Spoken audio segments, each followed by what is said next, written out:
নমস্কার বন্ধুরা, চর্চায় স্বাগত। Nifty bank Nifty weekly analysis নিয়ে আমি হাজির। দেখুন, আপনাদের সামনেই আমি আজকে একটা নিউজ পোর্টাল খুলে রেখে দিয়েছি। তার কারণ হচ্ছে মহারাষ্ট্রে শুক্রবার দিন মার্কেটে হিউজ একটা গ্রিন ক্যান্ডেল তৈরি হয়েছে। এটা উইকলি অ্যানালিসিসের চার্ট, ডেইলিতে যায়। এটা নিফটি ফিফটির ডেইলি চার্টে যাচ্ছি। দেখুন, একটা হিউজ পজিটিভ ক্যান্ডেল। তো এই হিউজ পজিটিভ ক্যান্ডেলটা তখনও কিন্তু ইলেকশন রেজাল্ট ডিক্লেয়ার হয়নি বা ইলেকশন কাউন্টিংও স্টার্ট হয়নি। তাহলে কি মার্কেট আগে থাকতেই বুঝতে পেরেছিল মহারাষ্ট্র ইলেকশন জিতবে? চলুন দেখা যাক। এটা মিন্টের সাইটে দেখুন, মহারাষ্ট্র ইলেকশনে বিজেপি এখন জিতে গেছে। এই জেতাটা কিন্তু ছোটোখাটো জেতা না, একটা হিউজ ভিক্টরি বলে, সেই হিউজ ভিক্টরি। তো এর প্রভাব তো মার্কেটে পড়বেই, এবং সেটা সোমবার দেখা যাবে। এবং সোমবার আশা করছি হিউজ গ্যাপ আপ হবে। নিফটিতে প্রায় 200 পয়েন্টের ওপর গ্যাপ আপ হওয়ার চান্স আছে। আমি কোনো বায়াসনেস থেকে বলছি না, এটা হওয়ারই চান্স আছে, কারণ যেহেতু ইলেকশন রেজাল্ট আছে। আর একটা আমি ডেটা দেখাই, শুক্রবার দিন যে মার্কেট মুভ হয়েছে 22শে নভেম্বর, দেখুন এফআইআইরা কিন্তু সেল করেইছে। এফআইআই রুপিস মাইনাস 1278 কোটি টাকার সেল হয়েছে। আর ডিআইআই 1722 কোটি টাকা। এটা কোনো অ্যামাউন্টই নয়। ডিআইআই বাই তার আগের দিন 4200 কোটি টাকা, তার আগের দিন 2783 কোটি টাকা, 13 নভেম্বর 6145 কোটি টাকা কিনেছে। তো এটা কোনো হিউজ অ্যামাউন্টই নয়, তবুও এই রকম ধরনের রেঞ্জে ওপরের দিকে গেছে। তো এটা পুরোটাই রিটেল ট্রেডারদের টাকা। রিটেল ট্রেডাররা এই হিউজ পজিটিভনেসটা দেখিয়েছে এবং হিউজ কিনেছে। এখন যেটা হতে পারে, সোমবার দিন মার্কেটে যদি 200 পয়েন্টে গ্যাপ আপ হয়,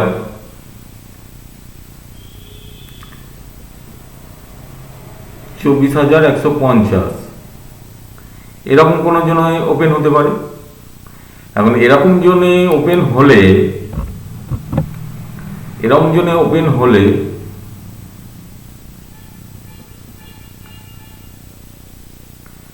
এমন কিছু মুভ হয় না, সারাদিন রেঞ্জ বাউন্ডই থাকবে বলে ধারণা।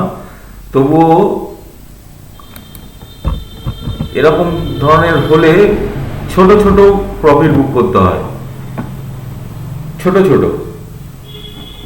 মানে কোনো মার্কেট কোনো একটা রেঞ্জ বানাবে, সেই রেঞ্জের ওপর নিচের মধ্যেই সারাদিন করতে থাকবে। সেই সব জায়গায় ছোট করে প্রফিট বুক করতে হয়। তো সোমবার দিনে মার্কেটটা কিন্তু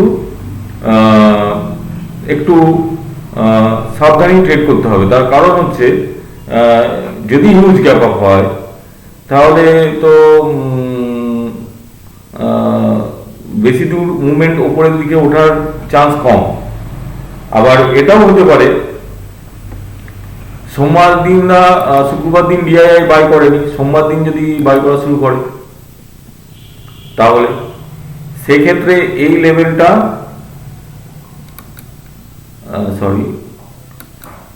লেভেলটা দেখতে হবে 331, 24,331। এইটাকে ক্রস করলে তখন ট্রেন্ডিং হয়তো হলেও হতে পারে, শর্ট কভারিং, বিশাল একটা শর্ট কভারিং মুভমেন্ট হতে পারে। কিন্তু সাবধানে, মানে যেহেতু 200 পয়েন্টের ওপর গ্যাপ আপ হওয়ার একটা চান্স আছে। তো ব্যাংক নিফটি দেখে নেওয়া যাক।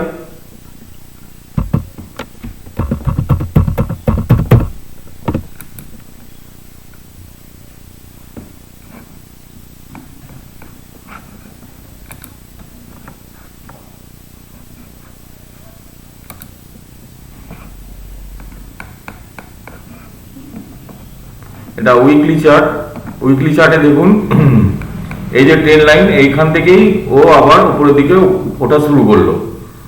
তো এখন হতে পারে এরকম ভাবে উঠে পরে ক্যান্ডেলটাও গ্রিন হলো বলে এরকম ভাবে উঠতে পারে। তো আবার আমরা ওয়ান ডে ক্যান্ডেলে ফিরে যাই, এখানেও একটা হিউজ তৈরি হয়েছে এবং এটাও গ্যাপ আপ হবে। যদি এরকম কোনো জায়গায় গ্যাপ আপ হয়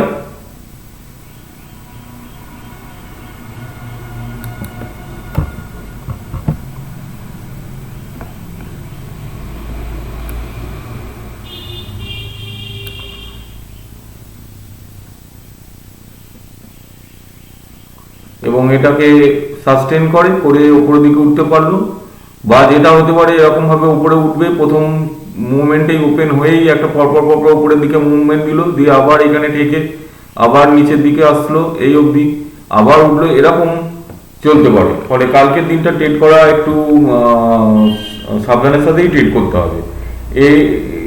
এছাড়া কোনো উপায় নেই। হিউজ গ্যাপ আপ হলে এরকমই হয় মার্কেট। এবং প্রিভিয়াস যদি দেখেন এরকম গ্যাপ আপ হয়েছে, এরকমই হয়েছে। তো এখন ডিআইআই বা এফআইআই বাইং শুরু করলে তাহলে সেটা একটা অন্য ব্যাপার, আরো বড় হিউজ চলে যেতে পারে। তো চলুন 5 মিনিটের চার্টে দেখে নিই আমরা কিভাবে ট্রেড করা যেতে পারে। চলুন দেখে নেওয়া যাক কি করে ট্রেড নেওয়া যেতে পারে।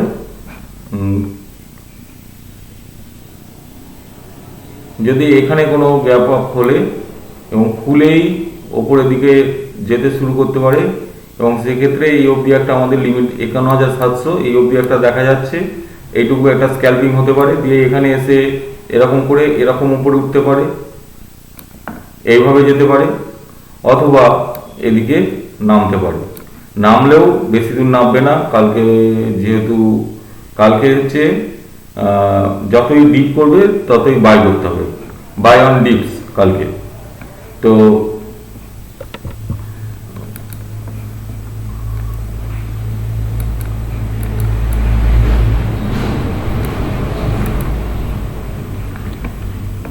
ডিপস কালকে আমি নিচের দিকের কথা একদমই বললাম না, কারণ কালকে এইটুকুই হবে, এরকমই হবে।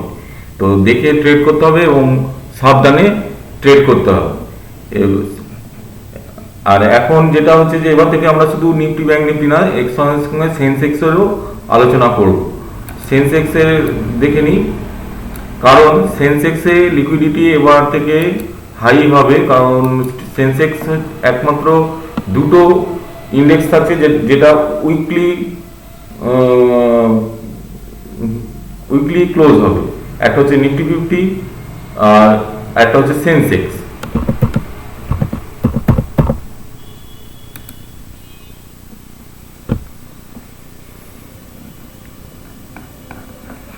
দেখুন সেন্সেক্সও এই জায়গা থেকে হিট খেয়ে তারপর কিরকম ভাবে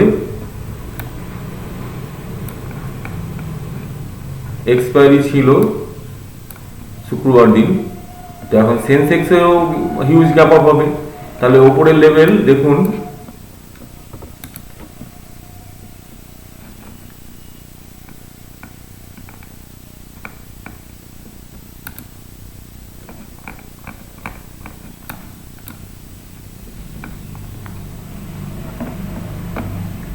যদি এরকম জায়গায় ওপেন হয়,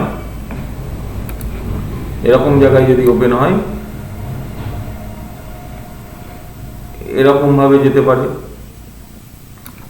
ফলে ছোট ছোট ছোট ছোট প্রফিট বুক করতে হবে।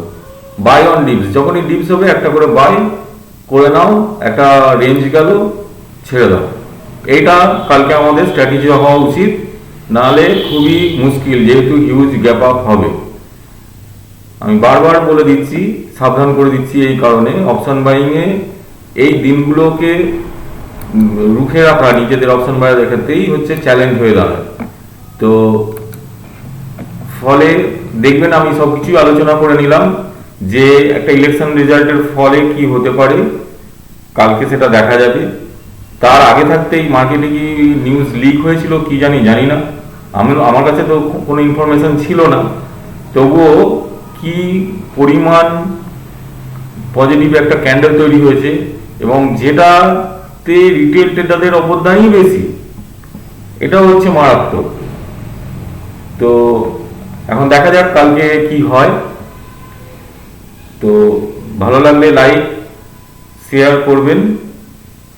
এছাড়াও আমাদের চ্যানেলে অনেক রকম ভিডিও আছে, আপনারা দেখবেন এবং পরপর ভিডিও আসতেই থাকবে। এই বলে আমি এখানেই শেষ করছি। Thank you.